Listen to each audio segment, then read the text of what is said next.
The Startling Bullshit of the 5 Love Languages by Jancar. Plenty of people who got their ex back and are trying to keep them and their relationship afloat, and a few who even started simply dating their ex, kept emailing me over the years about what I think of the 5 love languages. Well, here's my response, and it's not pretty. An intro to the 5 love languages. The 5 love languages is a short and simple book written by Gary Chapman, a Christian Baptist pastor turned marriage counselor. In 1992, when Chapman published it, it quickly made one hell of a crater in the relationship advice industry. Its ideas spread around the world like wildfire, eventually taking a life of their own. The book's popularity became so massive that marriage counselors began using it during their sessions, and relationship experts started preaching about its ideas at their seminars. And don't even ask how many other relationship books copied, or as they call it, expanded on the work. By now, everyone and their dog read the 5 love languages, and those who haven't lie that they have. But enough hype. You're probably wondering what makes this book so fucking revolutionary. Well, here's the gist. Dr. Chapman claims that each person has one primary love language out of 5 available to us. A favorite and most frequent way of giving and receiving affection. 1. Words of kindness and affirmation. Your basic expressions of endearment like, "Thanks for making dinner," "You're so great, I love you," "You look really hot in that dress," "You look adorable in that button-up shirt." People with this love language love to hear how much they mean to their partners. 2. Physical touch. Relating to unsullied affection. The partner who has this language will respond best and feel most loved when you kiss, hold hands, hug, or cuddle them. 3. Gift giving. All about giving gifts to your partner. These can be either materialistic or abstract. The person who holds this language will feel most love when you buy or create and give them stuff. 4. Acts of service. Like abstract gift giving, people with this love language appreciate it most when you help them out somehow.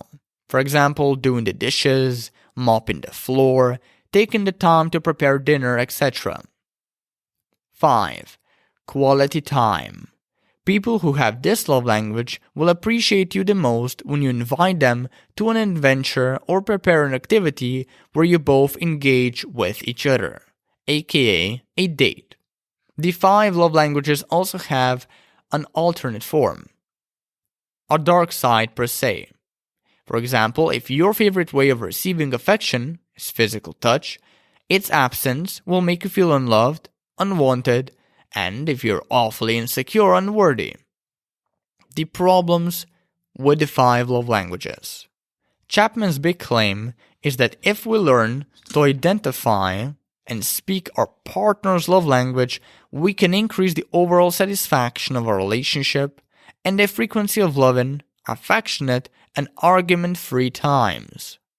Well, I just don't find this realistic. I find Chapman's claims vague and far-fetched. I would even argue that much of what he says is total nonsense.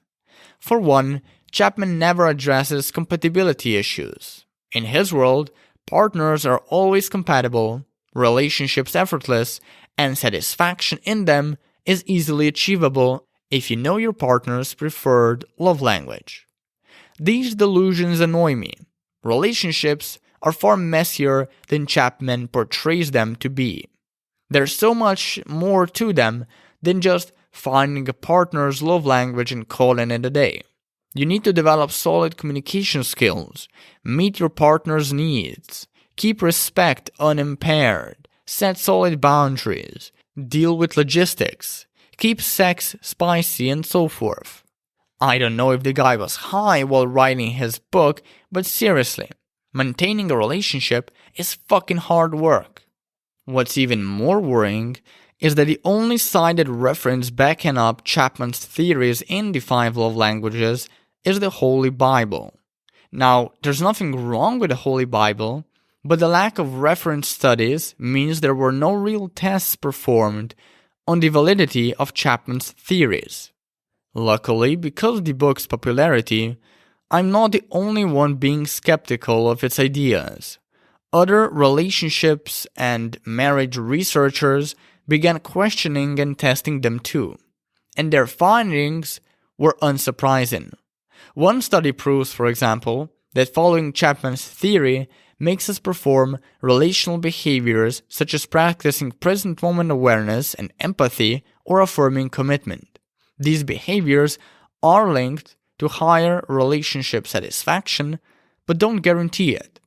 Another study found that a couple's love language alignment wasn't necessarily an accurate predictor of overall relationship satisfaction.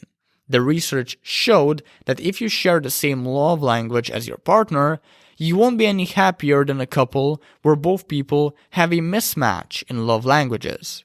And to top it all off, Chapman also fails to point out that our love languages change over time. The love language or languages your partner finds mind-bogglingly sexy now may not be the same love language or love languages they find mind-bogglingly sexy in 2 weeks, 6 months, or 10 years. The bottom line.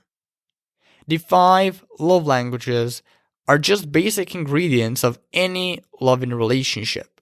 It's not about finding the right one, it's about practicing all of them as much as possible. And while they might make your relationship better, they are, by themselves, not enough to save it or turn it around if it ever goes amok. Therefore, don't treat them as a science, but rather as a glorified horoscope or a personality test. In other words, don't take them too seriously.